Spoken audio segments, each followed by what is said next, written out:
Okay, hi everybody. I have Elsie Aldrich here. She presented her Building Your Birding Legacy to our May meeting of the Brownwood Birders. And I'm so happy she's agreed to do it for our YouTube channel. So anybody who was not able to see it at our May meeting will be able to see it now. I'm going to turn it right on over to Elsie. And again, Elsie, thank you so much for doing this for us. Well, thank you for letting me present this, Liz, because it is something that I'm kind of passionate about, especially in my older years. So without spending any more time, I'll get started on it. This is a quote I found from an entrepreneur from Ecuador named Steve Saint, and he said, "Your story is the greatest legacy that you'll leave to your friends. It's the longest lasting legacy you'll leave to your heirs." And I really am passionate about having people tell their stories. We all know that sometimes it's too late to tell your story, and people, I think, enjoy hearing the stories of others. So that's kind of the inspiration for this. So as I entered and am well into my 60s now, I started thinking more about my legacy, how people are going to remember me, what I'd like people to keep as mementos of my life.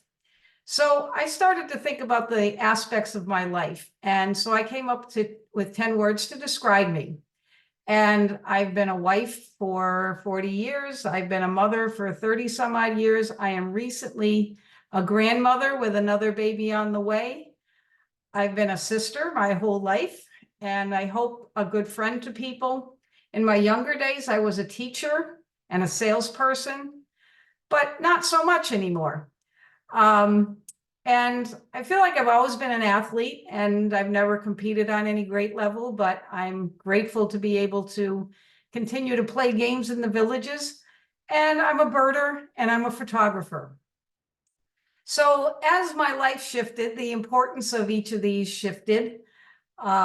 As I said, I'm no longer a teacher or a salesperson, but birding and photography have become more important to me. They've always been something that I've been interested in, but with COVID and retirement, I've really had the opportunity to pursue them more seriously. And I'd encourage everyone who's watching this to write down your 10 words and see if birder and or photographer is part of who you are. I'm not talking about your character, but just about things that are important to you in your life. So is birding or photography part of your legacy?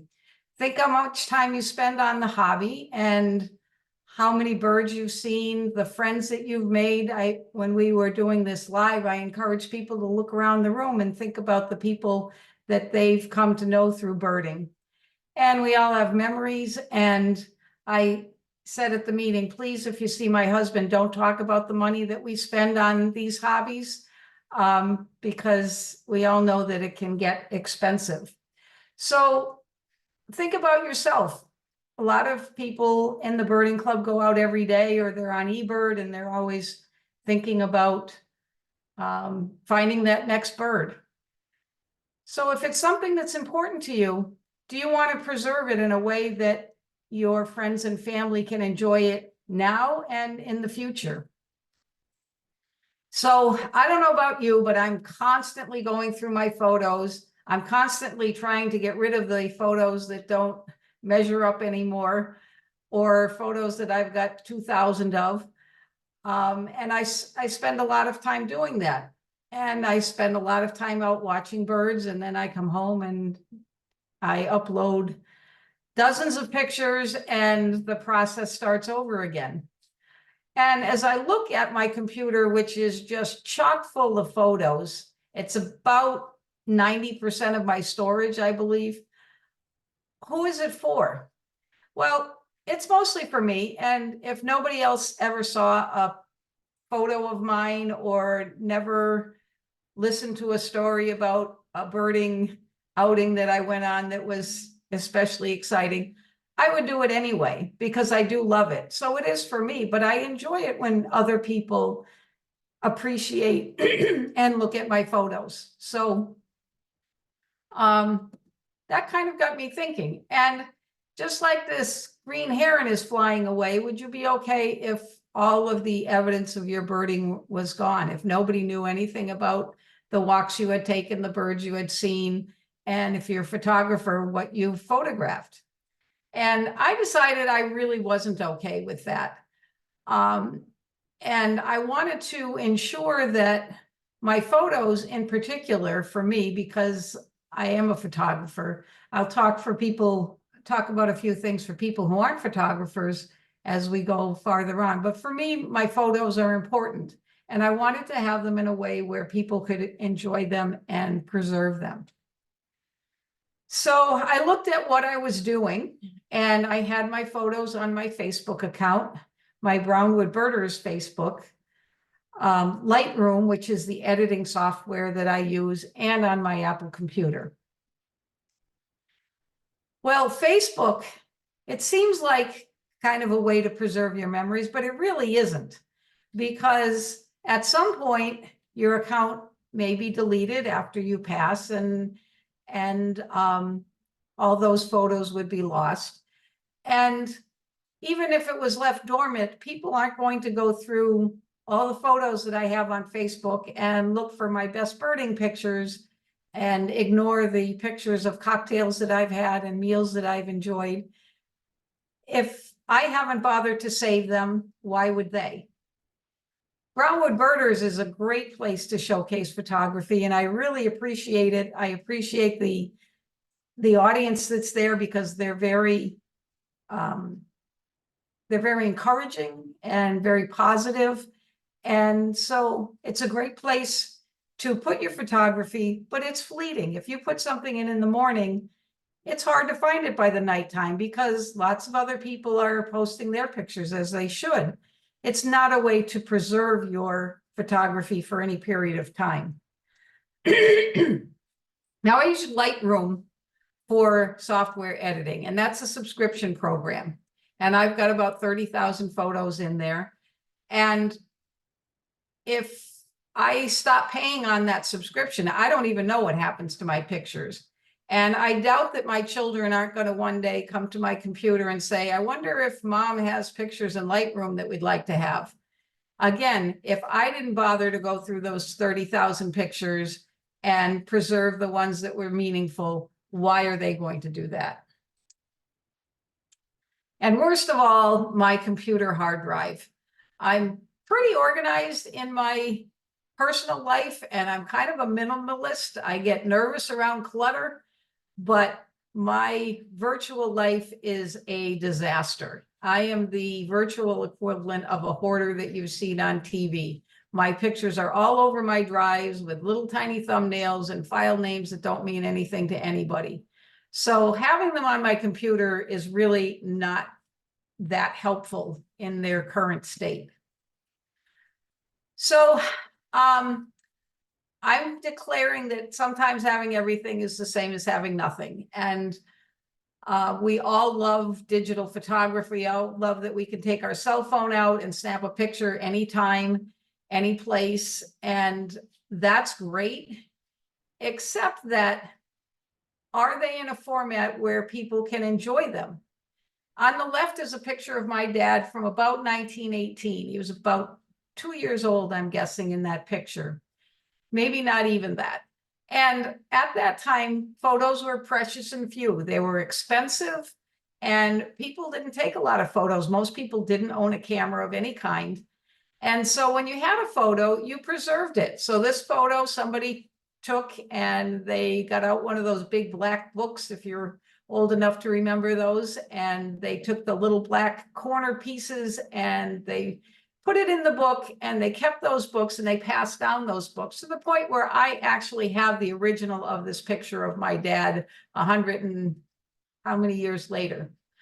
On the right is a little video that I'm going to try to play, and it's a video that I took of what is on my Apple Photos program, which is the place that I used to keep all my photos. And it's also where my cell phone photos go. And so I reduced them to the very smallest thumbnail so that each one of those dots is a picture. And I'm just going to play through, if it will play, scrolling down at all those pictures and videos that are great to have there, but no one is ever going to see them. No one is going to be able to enjoy them because it's just too much. See, there we go. On the contrary, these two ornithologists from Cornell, Dr. Arthur Allen and Dr. Peter Kellogg, they took the time to take their photos and preserve them in a way that they can be enjoyed. This book is available on Amazon. It's available on eBay. It is 70 years old. And these guys took this book, produced this book with their stories. They have a little album in there, an LP in there, and some of their color photos. And people today can still enjoy this book because they took the time to take their photos out of a shoebox and record their stories. They live on through this book. And if you ever feel like getting a copy of this book, you'll find it very interesting to read about what it was like to be a birder and a photographer back in the day. I particularly connected to their struggles as photographers because they didn't have the high ISO settings that we have now that allow us to take pictures in low light, early morning, late evening, under shade, in a nest. They had to have all kinds of light. They also had to use very low shutter speed to get enough light to record the pictures. So they weren't able to get the great pictures of birds in flight that we can get today. And they also didn't have the long lenses to the extent that we have today. So they had to get right up to where the birds were. And they talk about building blinds and hiding behind them for hours. They even took along what they called a go-away person, so that they would go behind there. And they said that if one person left, the birds didn't realize that everyone didn't leave the blind, and so that the birds would return to their behaviors more quickly. So 70 years old, still interesting, still relevant, because they took the time to record it. And that's what I'm going to encourage you to do today. So I thought of some ways that I could, and by extension you can, build your birding legacy and have your photos or your birding memories in a format that people can enjoy now and in the future. The 5 that I'm going to talk about are photo books, journaling, note cards, digital frames, and actual framing. So I'm sure a lot of you know this gentleman. This is Jim Croce. He wasn't a birder and he wasn't a photographer that I know of, but he had a line in one of his songs that resonated with me. And he said, "I look at myself to find that I learn the hard way every time." And that's me. I'm not really good about seeing around corners or avoiding mistakes before they happen. So just in case you're like me, I'm going to share with you some of the mistakes that I made, and hopefully that will save you some time and some money. So the first thing that I'd like to talk about, and my favorite way to save my memories, is through photo books. I use Snapfish, but Shutterfly, Mixbook, they're all great. And they all make really professional looking books. I'm going to hold one of my books up so you can see some of the pictures and the pages if you want to try to look in a little bit. I know I'm very small, but I just think that the quality of the paper and the quality of the photographs is just outstanding. When I send my photos to Walgreens to be printed, I'm always disappointed. But when I sent my pictures to Snapfish to have them made into the book that you see on the screen, I was just astounded by the quality. I just think they're really sharp.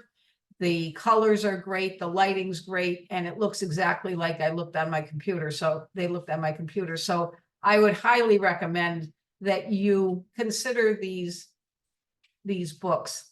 When we did this program live at the meeting, a lot of people came up afterwards and said, I'm going to do these for my grandchildren. So this goes beyond birding. This is just, birding is one aspect of your life that you ought to be preserving. It's part of your story that you should be telling, but there's lots of other stories and other aspects of your life that you can do in a similar way.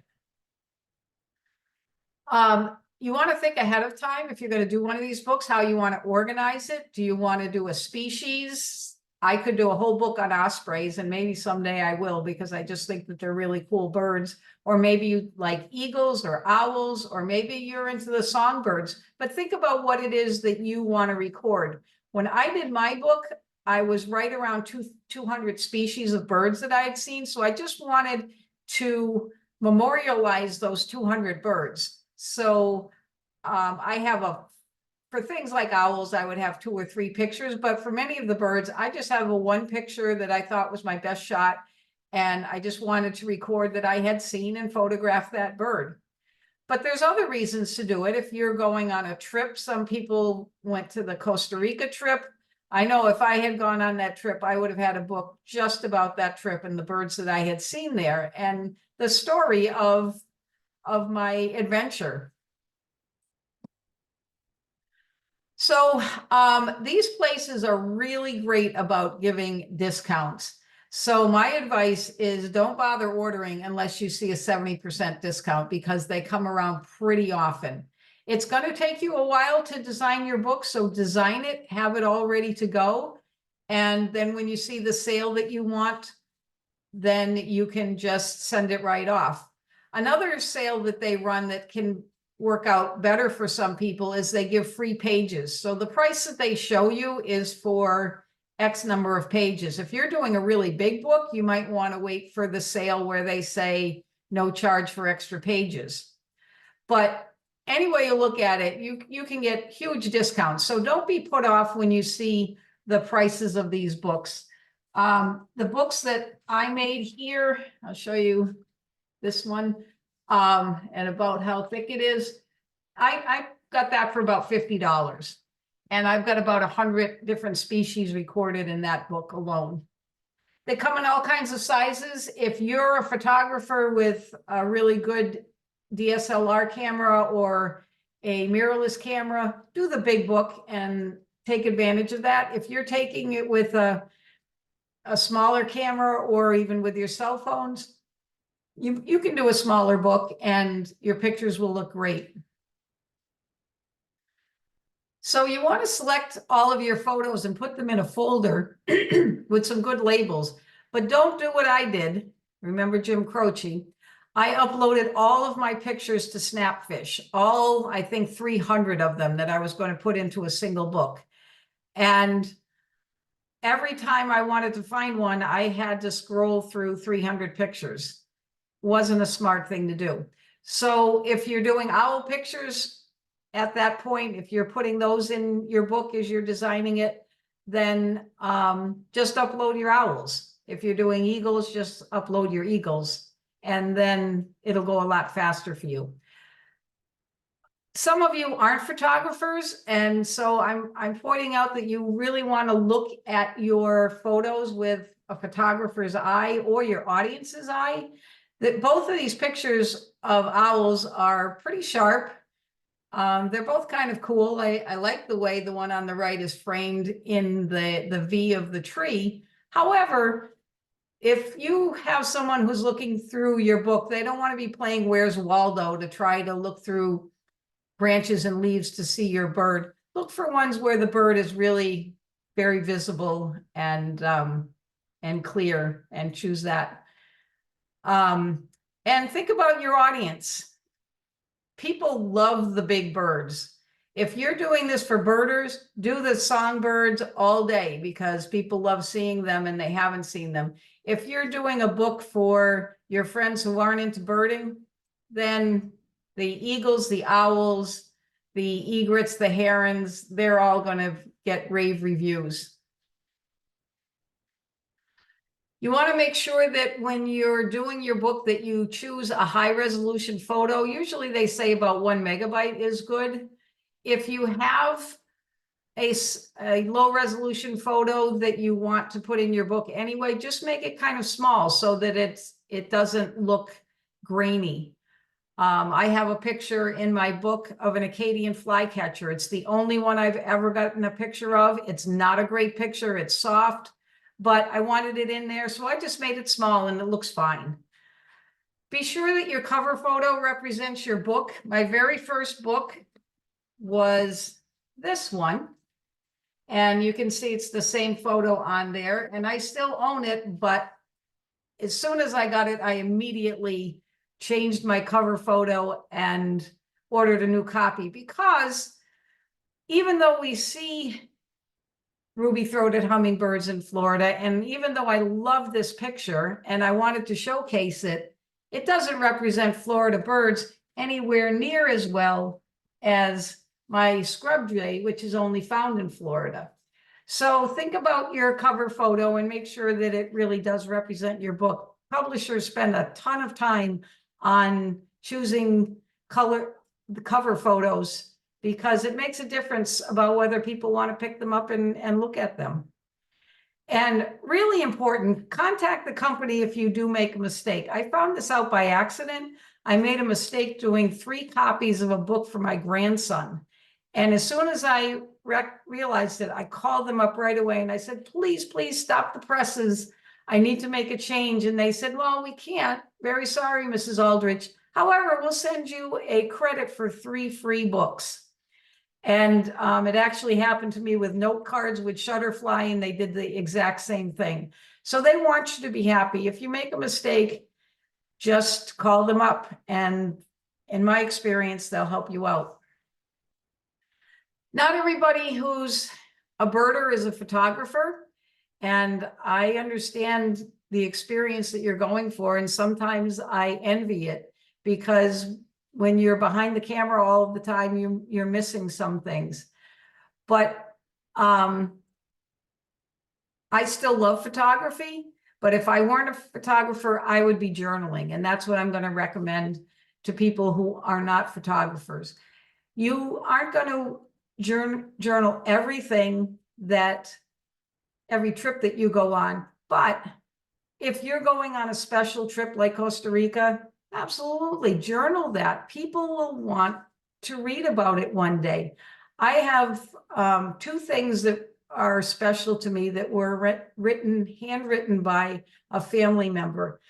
My grandmother went to the Rhode Island School of Design, and she has sketches and notes from when she was a young girl. It would have been in the 1800s that she was writing this, and it's special to me because she wrote it. I also have an uncle who took a boat trip. He was the captain of the boat, and he went up the East Coast, and then he went down the Erie Canal. And those things are special to me. And you might think, oh, my kids don't care, or my grandkids don't care. There was a time that I didn't care either, but your priorities and your interests change over time. So just because they're not listening to your stories right now doesn't mean that you shouldn't be telling them and recording them, because someday they will care. You can write down who you traveled with and what your days were like and your most exciting finds.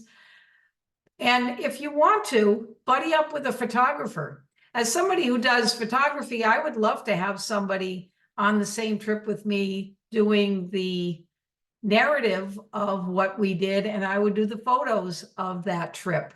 So you can still do a photo book with your narrations and the photos of a friend. I found these journals on the internet. The one on the right impresses the heck out of me because I cannot draw a stick figure.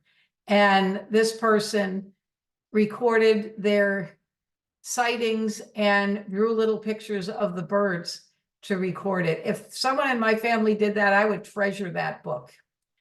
The one on the left is probably a little closer to what I could do, with my bad handwriting, and I don't even think I could do that sketch on the left, to be honest. But a lot of people are much more artistic. Pretty much everybody is more artistic than I am. So this might be something that you can do in the field, and it might even slow you down. I know that sometimes when we're out birding, we're on to the next tree and the next bush, but sometimes if you linger somewhere, you actually see more. So I would encourage you to get a journal and keep these stories and save them for people to enjoy in the future.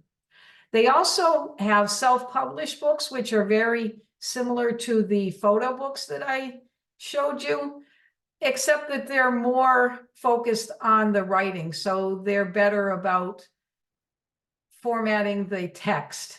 It's just easier to format the text. You can put all the text you want in the photo books that I showed you before, but if you're mostly focusing on your text, I would do one of these self-published books where it's mostly text with a few supporting pictures.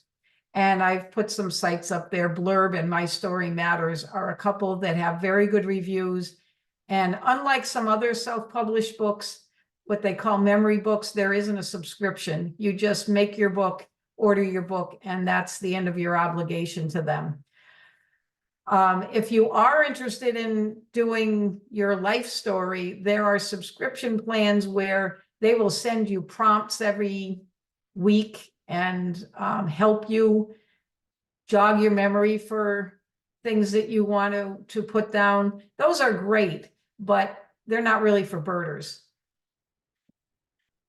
Another way that I preserve my photographs is through note cards.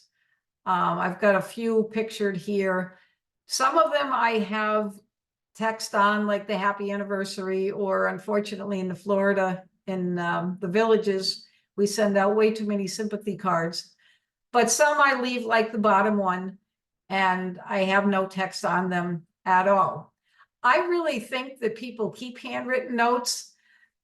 I don't want to discourage you from sending me a Hallmark card, but most of my Hallmark cards end up in trash about a week after whatever event it was. But if somebody sends me a handwritten note, I do keep them. And I think a lot of people do. I told the story when we did this live about my neighbor, and her husband passed shortly before we moved here full time. And I didn't know him, but I knew her from playing pickleball. And so we went to his celebration of life, and one person after another went up and talked about the fact that Lon was a letter writer and how people were moved by the fact that he took the time to write them a handwritten note, and they kept them, and they were showing him they were showing the letters at his celebration of life because they were so moved by the fact that so few people send handwritten notes now, and he took the time to do it. So I encourage you to make some cards like this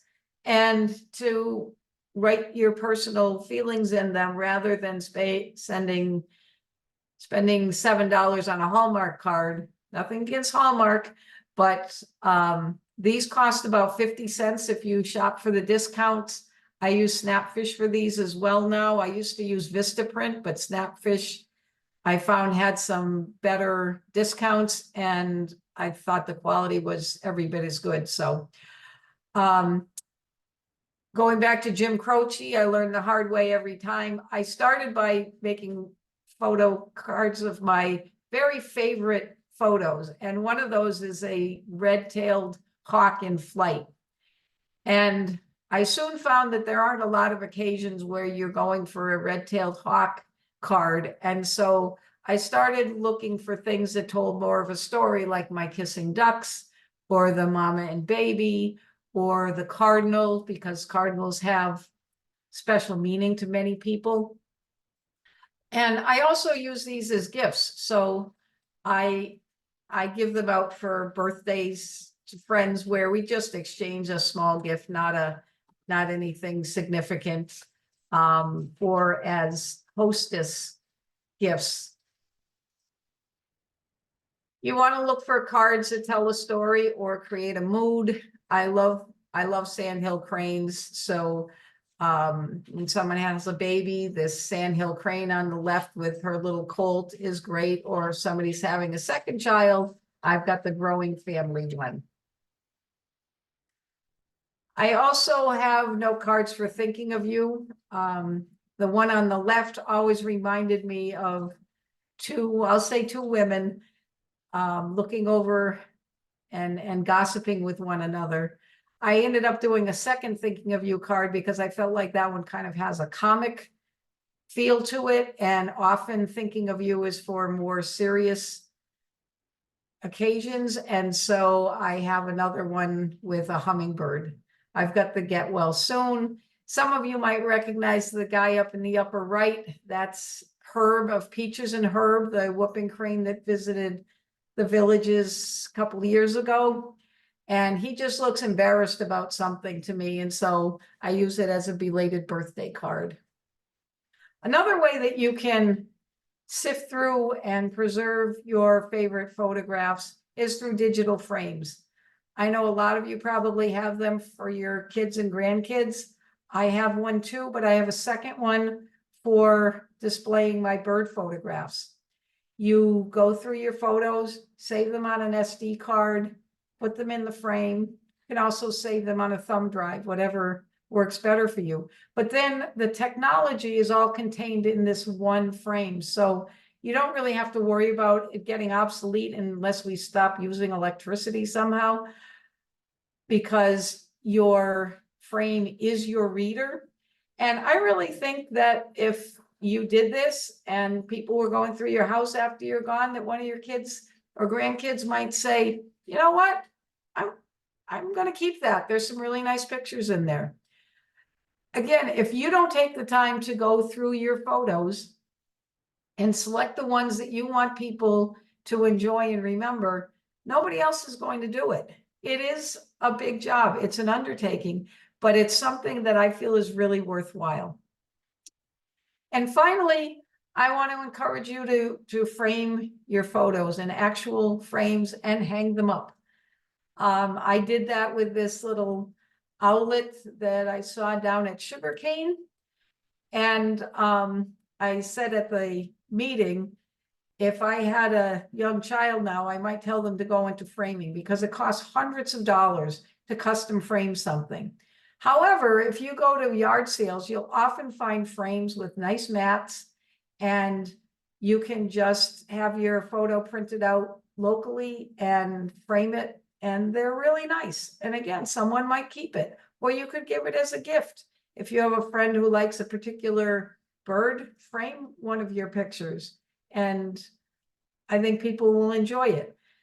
While Michael's charges just as much as any custom framing place, even with their discounts, they will cut mats pretty inexpensively. And so a mat about, 8 by 10 is maybe $9 or $10 for them to cut. And you can do double mats, which really showcases your pictures nicely, and it won't break the bank. Here are some more photos that I framed at my house. I have the kissing ducks over my bed, and all told, with the photos printed out and the frames that I got at yard sales, it cost me about $20.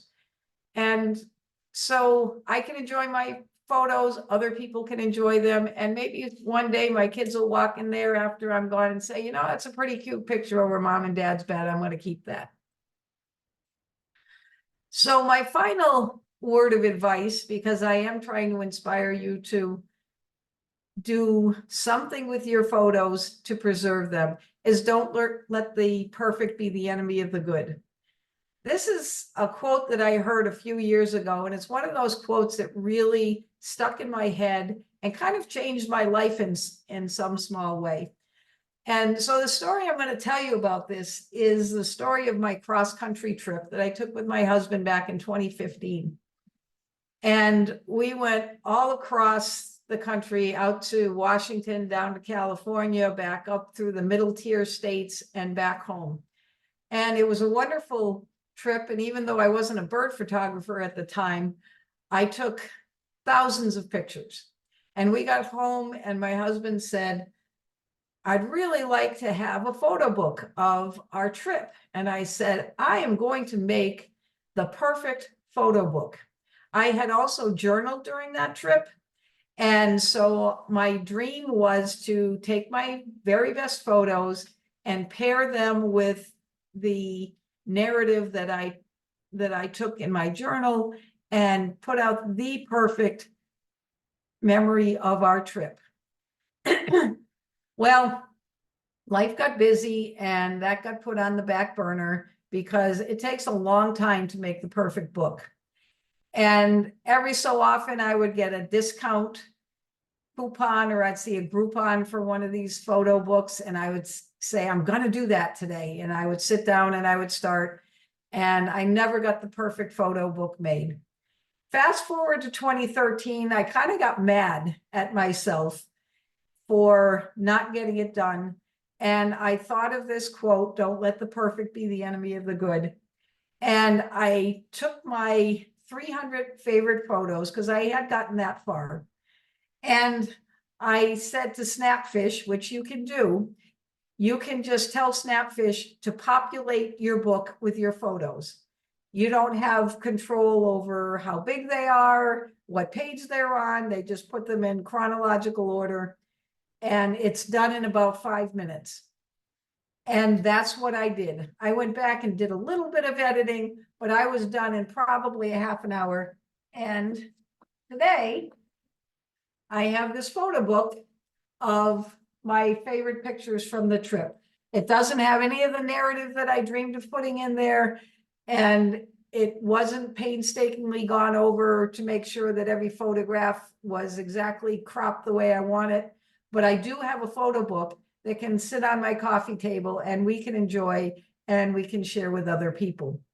So what I'd like you to do is to do the project that you're going to get done, even if it's not the perfect project. And finally, this is my contact information. I would love to hear from you if I've inspired you to do something with your photos that you hadn't done. And I would love to hear from you if you have another idea for preserving your photos. When we were at the meeting, Stan mentioned that with his grandkids, every couple of months, he prints out photos of a bird that he's recently taken a picture of that he really likes, and he just drops it in the mail to his grandkids. I'm thinking back of when I was a little kid. I would love it if I thought that my grandparents were thinking about me enough to print out a picture, put it in an envelope, send it off, and give it to me to keep. So that was Stan's idea that I hadn't even thought of, but I'm going to steal it because I'm shameless, and I'm going to start doing that with my grandsons. So if you have a new idea, please share it with me. And thank you so much for listening to my little presentation. Thank you so much, Elsie. I know you inspired me, and I'm in the same situation with all those pictures that I have to go through, but I'm determined I'm going to do it. And thank you so much. And we will stop the recording. Okay. You have a nice day. Thank you.